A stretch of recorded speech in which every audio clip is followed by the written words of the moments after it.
Welcome back to Morally Abhorrent, a World Cup 2022 post-show podcast, part of our Metal Arc coverage here. Thank you so much for watching on our YouTube page, youtube.com/LeBatard and Friends. We're coming to you live now, immediately following the final whistle in Poland, Mexico. And a deserved draw, but not without drama. No question. The shouts for a penalty from Poland were heard. Robert Lewandowski pulled down in the area for seemingly 5 yards, and somehow it wasn't given in real time. There was a free kick down at the other end, and then at the end, after a VAR consultation, we did see the awarding of a penalty. And then Guillermo Ochoa, in what feels like his 10th World Cup, I think he's actually 37 years old, but I feel like he's been a World Cup staple for as long as I've been watching the World Cup in goal for Mexico, comes up with a massive save to deny Robert Lewandowski. And again, Lewandowski for Poland at major tournaments, they always disappoint. He always disappoints, considering he's one of the players that you go to your friends like, hey, Robert Lewandowski, this is a player who led the entire, all of Europe's major leagues in goals, and he can't put together a decent major tournament. Watch out for this guy. And he never performs at this stage. You and I were going back and forth while watching the match, and I just gave you a take off the cuff. I'm done with Poland in these tournaments. It's just every tournament. It's the same story, and I get to. Someone always tells me inevitably how good they were in qualifying. I know they caught a break. You were telling me about how they drew Russia, and then they kind of essentially got a bye. But they just. For a team that has one of the more electric strikers of their generation, and a team that's been solid at the keeper position for the entirety of their run in these competitions, every game of theirs just feels like a wet fart. I dislike watching Poland in these tournaments. Mexico is always an interesting experience from the U.S. perspective. Obviously, we're biased. We're rooting against them.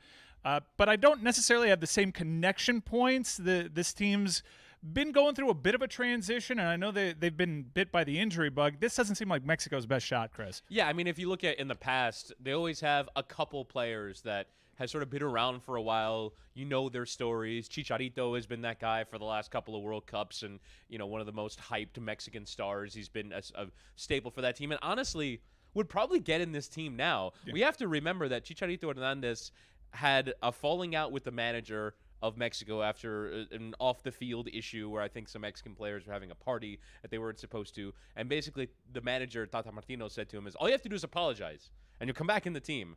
And 2 years later, Chicharito has not apologized, and he's not back in the team. And they started Henry Martin today up front. They eventually went to, off the bench, Raul Jimenez, who didn't make an impact either. Chicharito, off the season that he had with the LA Galaxy, really off the last 2 seasons that he's had with the LA Galaxy, would be in this team if not for that personality clash. Both he and Carlos Vela are sort of not really interested at this point in playing for the Mexican national team, and so they haven't really developed that next crop. Alexis Vega was sort of meant to be, but instead he's sort of hitting shots that go 20 rows into the stands, and they just don't really have anything up front that's really that impressive or really that threatening. Raul Jimenez, we were talking as the match was going on, and it's a kind of a sad tale because of such a sickening injury that he suffered when he was really in top form and linked to a lot of big clubs. Just hasn't been the same player since that fracture. And I got to imagine having that type of injury for a striker when so much of your responsibility comes aerially, especially with the Mexican style right now, which is also not a very direct style of play. Kind of hoping and begging for somebody to be on the receiving end of these passes. I thought his positioning today was actually quite good when he came on. They just kind of missed him because they were taking more ambitious attempts.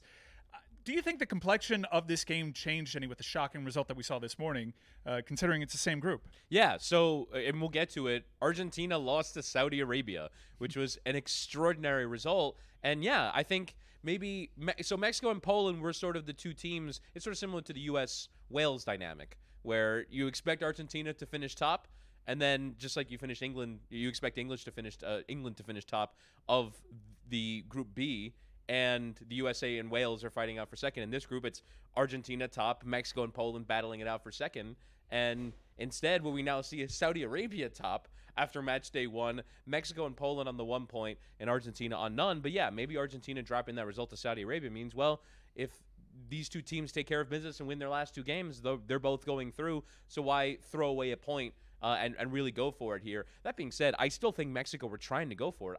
I don't think they have much quality. They're not very good. You look at Uriel Antuna in big moments, heavy touches that go flying everywhere. Vega and Jimenez had a couple chances to start breaks. If he has the right quality on a pass, just doesn't find it. And I just think that this Mexican generation has come up short.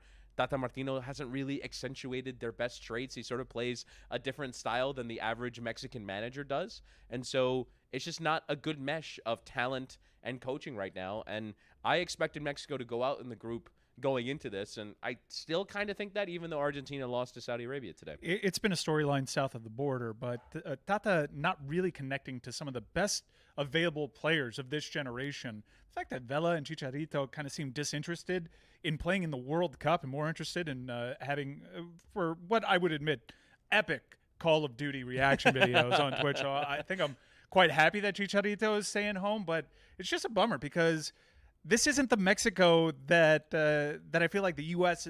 I know it's the same shirt, but a lot of the connection points with the players, they're gone. Even Pizarro is a player that I think could have offered something off the bench, and we didn't see it. We mentioned the earlier game and how these teams are kind of happy with this draw, having 1 point, and their positioning in the group. I wouldn't assume 3 points against Saudi Arabia, given what we saw this morning.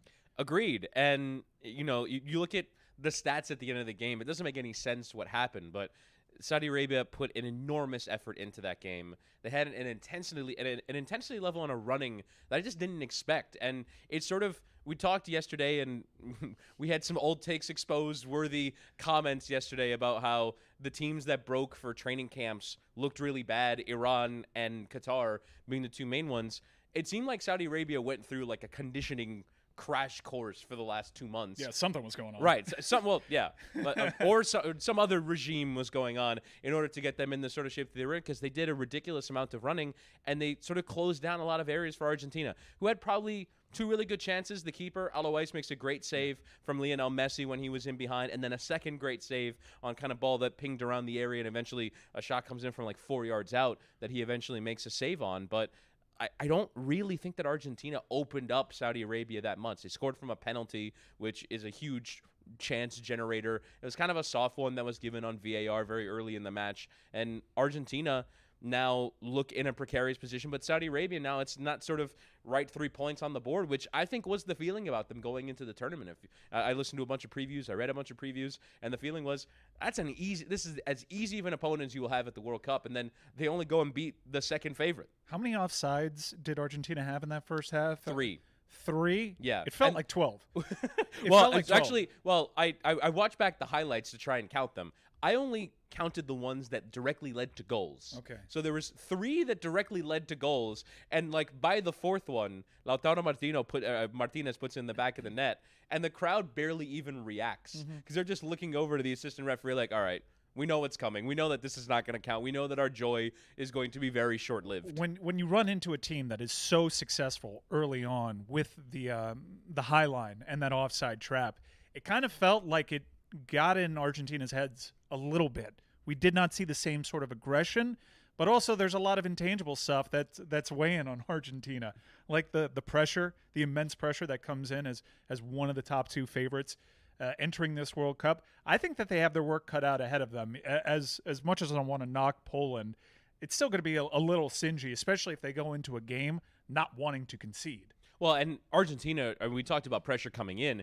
I kind of felt that by winning Copa America and winning a major tournament for the first time in 25 years, and going into a tournament with it seemed like a cohesive unit, and having not lost a game for 3 years, that Argentina would come into this World Cup full of confidence. But that's just how quickly the World Cup can change your feelings about things. It's similar to how, after 45 minutes, the U.S. yesterday, you feel great, what a performance they put in, then at the end of it, you're like, are the U.S. even going to get out of the group? The narrative shifts so quickly, and for this Argentine team, I think the narrative now becomes, if they concede first in their next game, holy shit, what are they going to do? How are they going to react to getting punched in the face again?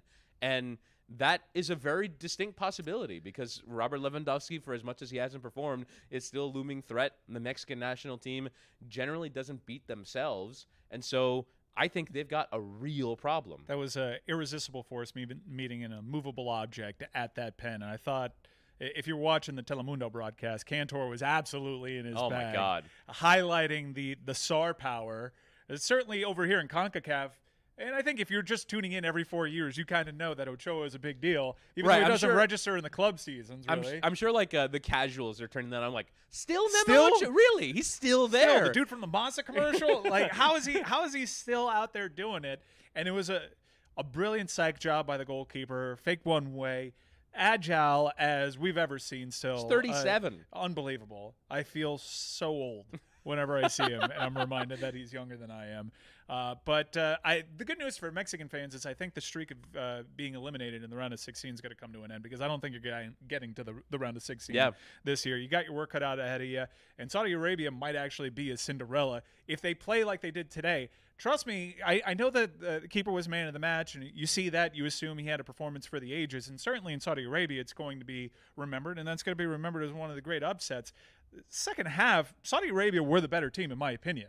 Yeah, particularly early in the second half, and even Argentina desperate. Of course, they're going to have a ton of the ball. Of course, they're going to create chances. But what was the defining one? There was a great save in the 100th minute from the goalkeeper where he rises in the air and catches it in the air, and it was really cool from a header. But it's still a terrible result for Argentina if it goes in. Right, exactly. Right, it's still a terrible result. And again, it's them not really carving the Saudis open. They weren't that exposed, and they were defending like hell for the last 35 minutes, because that's another one that went 100 minutes. But they were defending like hell for 35 minutes and didn't really find that chance. You go, oh, they absolutely have to score, or man, the Saudis are really opened up there. You got away with one. It was one where, yeah, there was a bunch of shots and a bunch of headers, and it seemed as though the commentator was raising his voice, but not really one where you go, oh man, they absolutely missed out, and that is like, it was an unjust result. I don't think it was an unjust result, much as if you look at the box score stats, it would seem like it. They were playing like the confident team, and on Twitter I've seen it's already gotten aggregated that after the second goal, a defender for Saudi Arabia got in Messi's face and said, "You will not win this." They played like they knew that they were going to win. Their confidence was pretty apparent. They covered so much ground. Yeah. It jumped off the screen. And historically, when something like that jumps off the screen, you're always led to be skeptical after we saw Russia hang with Spain a few years ago. That was actually quantifiable, where you look at the running stats. They ran more than any team in the tournament by 8 or 9 kilometers. Yeah. And it was like, okay, something's going on. We remember the 2016 Olympics, right? Right? And it's like they surely wouldn't do this so boldly out in the open, but they did. But the player that caught my attention, though, Chris, Yasser, number 13, who got knocked out cold. Yeah. Very scary injury. For me, up until that moment, you knew that the man of the match was going to be going to the keeper because he had those really dramatic moments, but Yasser was covering so much ground. I would love to see his heat map. I was really impressed with him, and I got down like the Google rabbit hole, and I saw that he was actually on the cover of the Middle Eastern 2016 FIFA video game right next to Messi. So he is a player of some repute. He was exceptional. I was really impressed with Saudi Arabia, and I'm not just talking about their very handsome manager. Well, and by the way, we're talking about their endeavor and their running. The job that he did over the course of 2 months to get that team ready for the World Cup when, again, I think they've won 2 of their last 10 games in all competitions. Hervé Renard has a pretty spectacular international resume at this point. He does, and it's remarkable considering his club resume isn't really that sensational. Got fired by Cambridge? Yeah, Cambridge United. He was the manager of. He got fired, but he sort of built this career for himself in North Africa and in the Middle East. That's been tremendous, and he's still looking as handsome as ever on the touchline. Yeah, he came out of the pandemic better. He knows that white button-down shirt where the top 2 buttons undone is his thing. And now he's showing ankle. Let the hair. Well, I mean, a lot of people are showing ankle now. But I mean, welcome back to Morally Abhorrent, a podcast exclusively devoted to Hervé Renard. I kind of want him to be managing the U.S. given his track record. I'd take him. I mean, if we can defend like that under Renard, that's kind of the identity. Well, that I want. I mean, the thing is that you mentioned the defending, but they go about it in a completely different way. Yeah. That offside trap, it's not anti-football. Correct. It's in the second half, they were playing a high line, and I'm watching on video going, well, the obvious thing is to just play the ball in behind. But Argentina knew that. They tried that, and it didn't work. And like you said, it got in their head. It frustrated them. Like, all right, so then what do we do? And they were completely left without ideas, and they're putting crosses in to pretty small strikers. They don't have big guys up front like they used to. Gonzalo Higuain is not walking through that door. Yeah, and he's not there to take the blame either. Right, exactly. So who takes the blame? And it seems like, the casuals that arrive at the World Cup always arrive at, well, it's Messi's fault.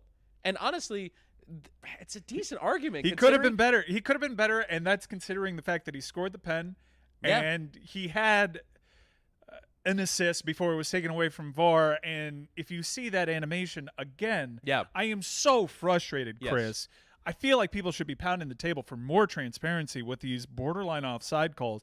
The animation comes out 5 minutes after the incident, and you actually don't see Yasser 13. He was a defender holding the line. Yeah, I'm just supposed to trust a graphic that has two players in him. One of them, the attacking player, okay, he's essential to it, but I'm supposed to take your word for it that defender that you've highlighted is holding the line? There's a wider picture here. And so I think it is absolutely worth discussing in a couple of respects. That one, and also the stoppage time we can get to in a second.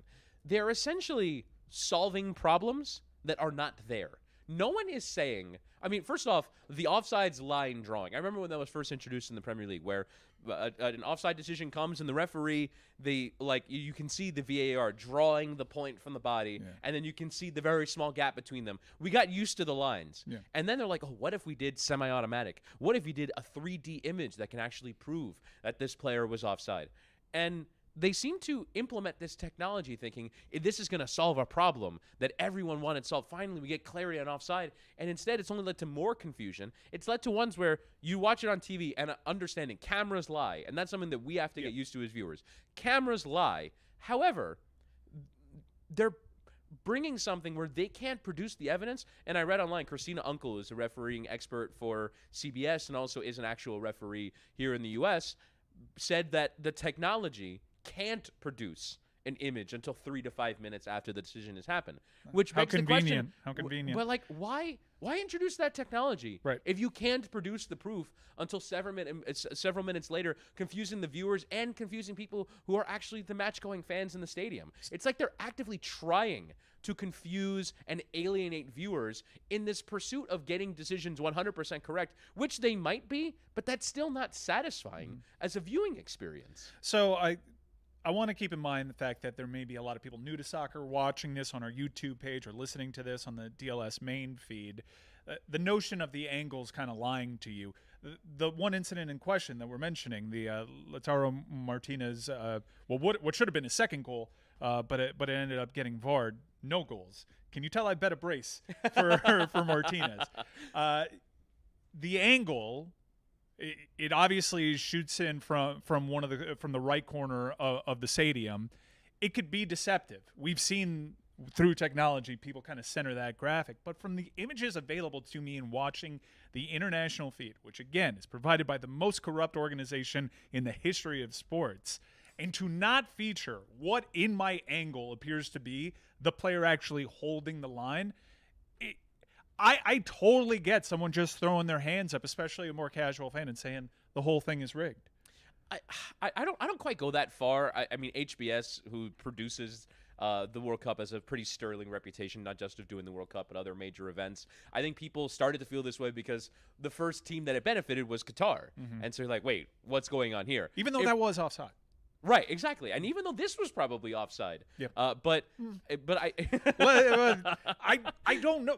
My problem with this incident, why it's so controversial for me, is I saw enough replays after the fact to be like, okay, that was indeed offside. I still didn't see one with Yasser in the frame. Right. Well, and also I even think I presume they're drawing from the right back. He just looked on, and I know that sounds so stupid, but he looked onside. Messi did in the build up to that one. He just looked onside. And so for me, the thing that's frustrating is that they're attempting to get that one 100% correct when I'm not sure that's what the audience is looking for. And I'm not sure that. And did you hear anyone clamoring about the problem of these games should have 9 minutes of stoppage time because there's too much time wasting, and so we need to fix the problem of, oh man, there's only 6 minutes stoppage. We got to add 9 because that's what the people are clamoring for. Not once. Not And once have I heard that criticism. And I also understand that people don't like time wasting, and the head of refereeing for FIFA has come out and said, we're trying to do this to curb time wasting. But it's just the games are so long. Normally, the one thing you could rely on is that soccer will start at 11 a.m. and end by 1 p.m. And now you don't have that guarantee. And again, it seems like they get bored in between World Cups. And it's like, well, how can we tinker? How can we fix? What more can we do to enhance our product instead of like, we've got the lines technology.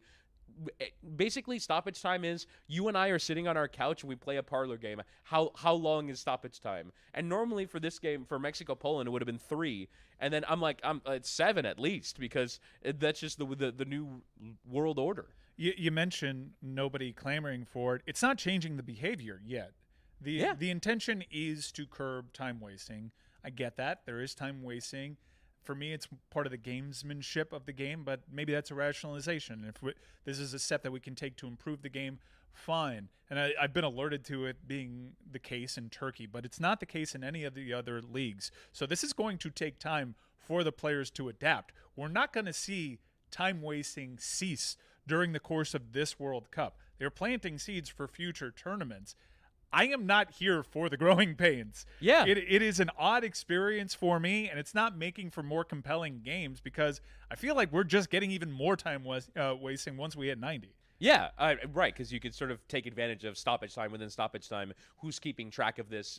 Is the referee going to go out on a limb? And when it says minimum of 9, we're playing to 102 because of the time-wasting tactics. And time-wasting tactics are not just faking injuries. It's, Emiliano Martinez, the goalkeeper for Argentina and Aston Villa, is sort of famous for taking 20 seconds to take a goal kick. He could have been better today, 5. too, coincidentally. Right. And I'm a big fan of his. Right. I mean, he gets fingertips to that second strike. That second strike, though, was well played. So good. Yeah. But either way. But I can understand Argentinian fans being upset when they see the performance the other keeper's putting in. Exactly, right. I mean, the Saudi keeper, might have won that game for the Argentines. And for a nation that, they started Willy Caballero not too long ago. Martinez is a huge step forward. Huge upgrade for them. Yeah. Huge upgrade for them, and they thought that they had answered. And I don't think he was an issue. He just wasn't special for them. Correct, which is what they probably needed in order to win this game, given the quality that's out, especially on that first one. That first one comes from such a narrow angle, and it's not well struck.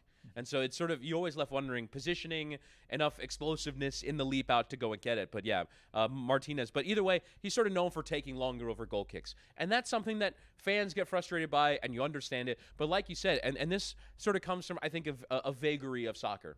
The rules of soccer are not actually created by FIFA or by any of the leagues. They're created by this international ruling agency. It's called IFAB, where they come up with the rules and they come up with the guidelines. But each country and each competition has sort of the latitude to implement those rules however they see fit. And so FIFA didn't really lay the groundwork with, as you said, all the major European leagues that everyone are comfortable watching week in, week out with. We're going to be policing time wasting.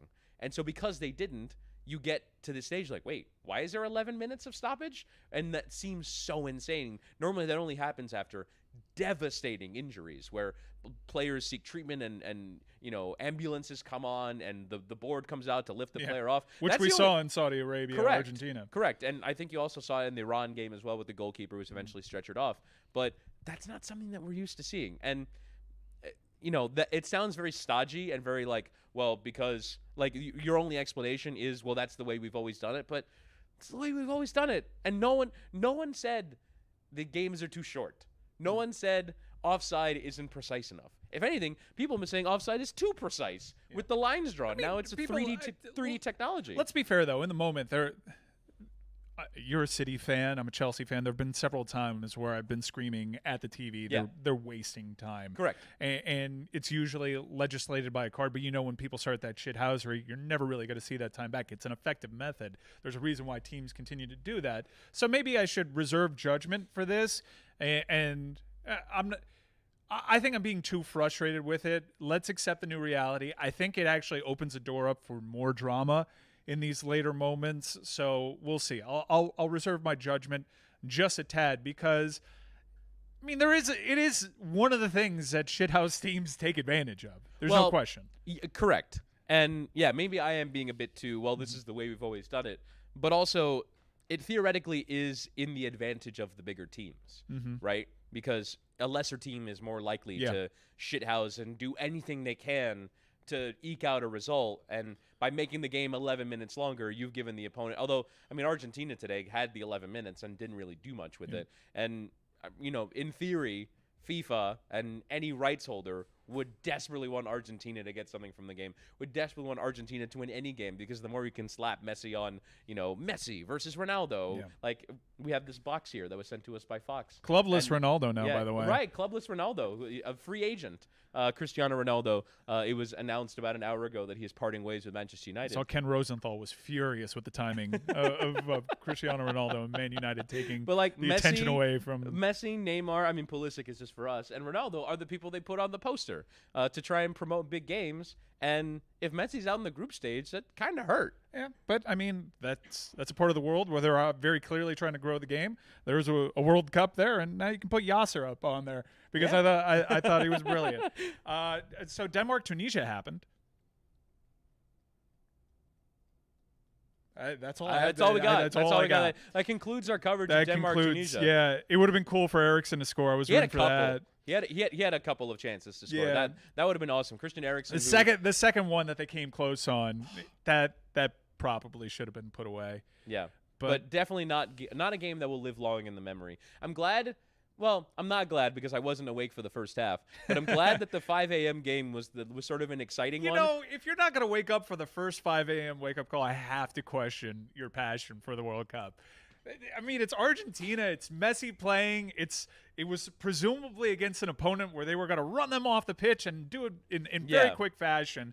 If there was ever a time to wake up for a 5 a.m.er, it'd be the first one, and your oven alarm clock did not wake you up. No, my stove did not go off to wake me up for Argentina, Saudi Arabia, and I deeply regret it. I will not miss. I'm here to lay down right now. I'm not missing another 5 a.m. game, especially if they're going to be as good as Argentina, Saudi Arabia. But I'm kind of glad that, because I looked at the matchups for the 5 a.m. and very clearly FIFA decided we're going to put the shit game early. Yeah. And I think Tunisia, Australia is coming up later in the tournament at 5 a.m. But maybe there's going to be a magic to those games where they might not look great on paper, but they'll be fun in actuality. So let's talk a little bit about some of the off-the-pitch headlines that we've seen reported out there. Belgium's training kits have been deemed too colorful, so they can't wear them. I think Belgium had to strike the word love from their kits. That's right, love. We know about the armbands, and some of the reports out of Europe were we were essentially blackmailed to not wear these armbands. Yeah, that would show unity. Or they were threatened with yellow cards. Yeah, well, the quote, I read a direct quote that I think they used the threat of yellow cards and the punitive measures as blackmail, which I guess is derivative, but which also isn't in the rules. There are no rules anywhere in FIFA's laws or IFAB's laws about wearing signs or wearing anything that merits yellow cards. They just would have made up a rule to hand out yellow cards. Yeah, it's obviously unfortunate. It's one of the things that is talked about, boycotting the word love and making sure that a team does not go on. I think it's even one of the back of the collar messages, like within the shirt. Mm-hmm. And they didn't want them to have love written on there. Like, how innocuous is love? Well, I mean, you know what they're going for, correct. Which I guess is you're not getting one by us. Right, exactly. But that's how strong man Qatar's politics have been over the course of this World Cup. And I don't think we can understate how crazy it is that Qatar is running this show. Mm-hmm. And I know that they have all the money in the world. They spent $220 billion on this World Cup. We know what's gone into it. But normally, the U.S. is going to spend a lot of money on this on the World Cup that's coming in 4 years. Australia and New Zealand will host a World Cup next year for the Women's World Cup. They will be dictated to by FIFA.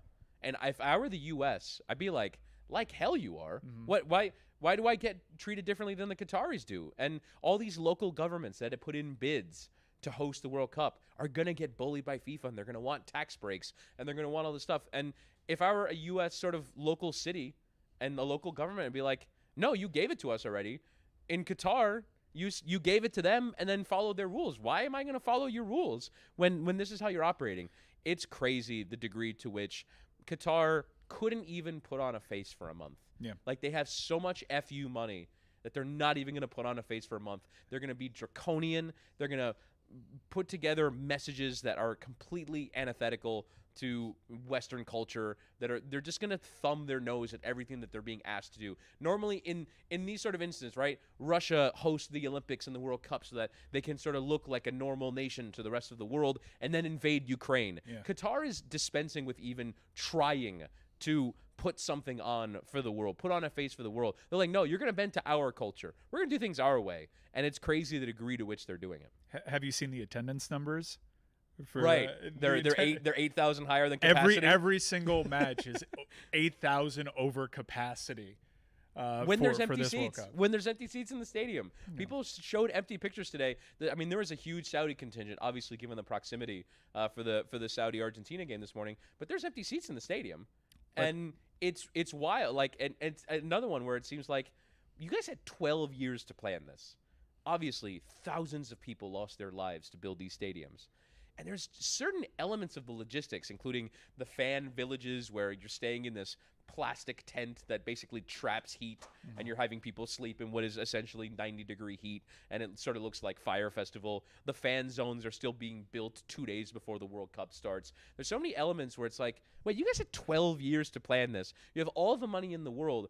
I think there's like certain elements of it where like they like doing the big stuff, but they don't like building infrastructure. They don't like kind of doing the basic stuff. So they're like, that's an 80,000 seat stadium. And then they count the number of people that walk through the door and they say it's 88,000. Like, there's sort of a certain element of like, they don't really care about the logistics so much. The bravado, I'm not going to say it's admirable, but the balls on the bravado to not care about social. What? We have bad public relations? We're Qatar. Like, right. What? Oh, you don't get beer. Who cares? Everyone's complaining about us anyway. But then why do this? It's just sort of a giant middle finger to the world? Is that what this is? You've heard the term FU money. Yeah. Right? That's what they got. Also, interesting, Denmark, I understand a lot of teams do this with their uniforms. They have special patches to commemorate the games that they're playing, often with adorned with the flag of either, if not just their own country, the country they're playing. Denmark and their kit manufacturer went to have these basic monochrome kits made where you don't see the national badge on the shirt. And did they not think that when they put the Denmark flag on, it would just be as instantly recognizable? It kind of seemed a little disingenuous. I understand what you were going for with this statement. No, we don't want to be recognized as Denmark during this tournament because we're against everything here, but here's a huge Danish flag that wasn't a part of any of the marketing. Yeah, I mean, the message sending from the armband, which a lot of people thought was too innocuous, the armband, was like, oh, you're not actually staging a protest, and even still that gets cut out. I think a lot of countries tried, they got together and like, what can we do? What special message can we send? And the reaction so far has been that Qatar doesn't really care. And these messages aren't really that effective. They're not really working. They don't really and it's worth sort of putting some effort into it, but they probably don't carry enough significance. They probably aren't actually going to change things in the country. Right. Sometimes it's a seeds of progress argument that many people make rationalizations for. Whether you're WWE doing business with the Kingdom of Saudi Arabia, you keep saying, well, the true benefits of what we're doing here right now, we won't feel that for sometimes in some cases generations to come. So I think for the time being, look, we're not going to stop watching it. We're certainly not going to quit covering it here on the morally abhorrent World Cup coverage. It is what it is, but I'm glad that we're doing what we can to highlight it. Briefly, let's get into one of the big world soccer stories that's not on the pitch. Also, Cristiano Ronaldo, we alluded to it. Joint statement from the club and the players' camp.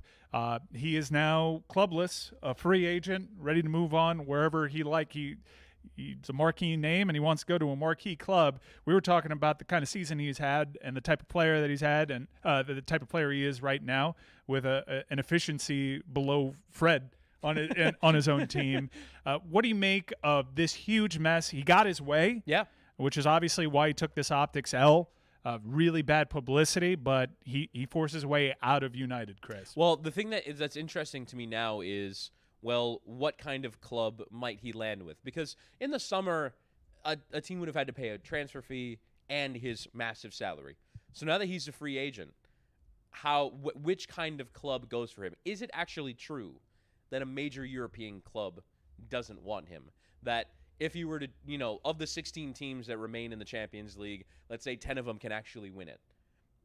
Do any of those 10 teams want him for the second half of the season? Or is it actually confirmation that major European club football is done with Cristiano Ronaldo? I find that really interesting. I wonder how much this World Cup is going to play into that as well, because this World Cup could be a chance for him to score a few goals, look like himself again, be the reason why Portugal get into the latter end of the competition. I don't think that. I actually think it'll be the opposite, where if they played with Andre Silva, who's just sort of a decent striker in the Bundesliga, I think they'd actually be better off than playing with Cristiano Ronaldo. And I know that sounds ridiculous, but it's a team game. It's about defensive systems, and I don't think you can create one with Cristiano Ronaldo. He's got even more stroke with the national team. Right, exactly. Like they're not going to drop him. So this World Cup goes for Portugal as Cristiano Ronaldo goes, and he's been good. I mean, he helped beat Spain in the last one, and put together a great free kick. And I think that group is actually pretty tough for Portugal. So I think that he's not going to help them very much in this World Cup, and I wonder if this is the end for him with major European clubs, because if you're Bayern Munich, do you throw everything out just to try and win the Champions League with him? Because we've seen the last two teams that he's gone to, Juventus and now Manchester United, they try to bring him in to have him elevate, and they end up in the end only taking steps backward. So I don't know what happens with him from here, but like you said, it's a major optics L to basically, pull a stunt to get out of there. He gets his way, and ultimately major players and major European clubs get their way. And now I'm really fascinated by what his next 2 months look like between this World Cup and finding his next club. I guess the good news for him is the PR around him can't really be much worse.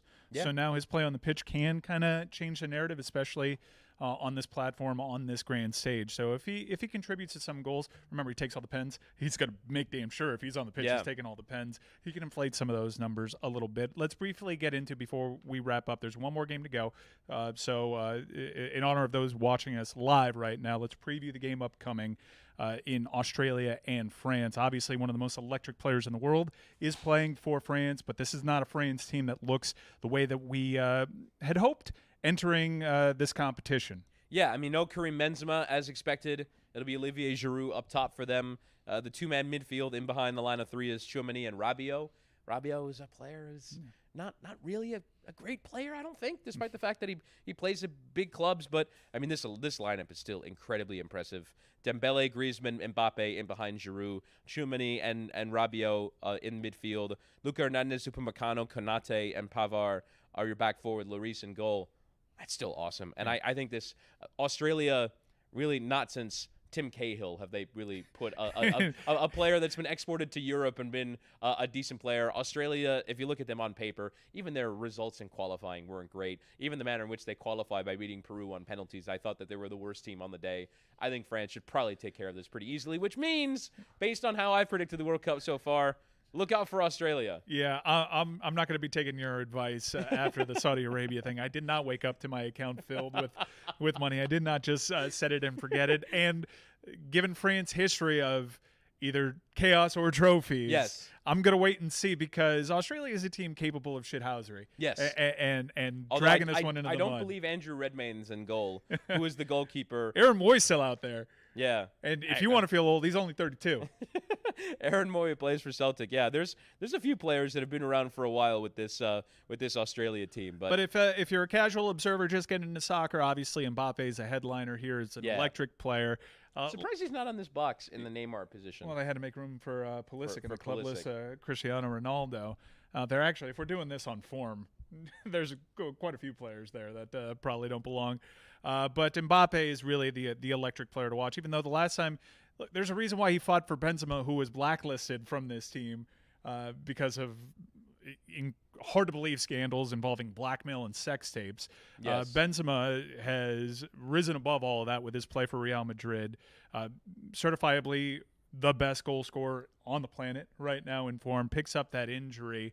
Mbappe and Giroud did not see eye to eye. They were kind of sniping at each other back and forth in the media at the Euros. I'm very curious to see if they've made up, because Mbappe has made it known he does not like sharing the pitch with Olivier Giroud, at least in previous competitions. Which is weird, because attacking players normally love playing with Giroud. He makes it easy. He's the perfect complementary player up top. And I mean, I imagine part of the Mbappe thing was, why are we still holding this grudge with Benzema? I wasn't here for it. Look at him every week with Real Madrid. He's ridiculous. Yeah. What are we still doing with this?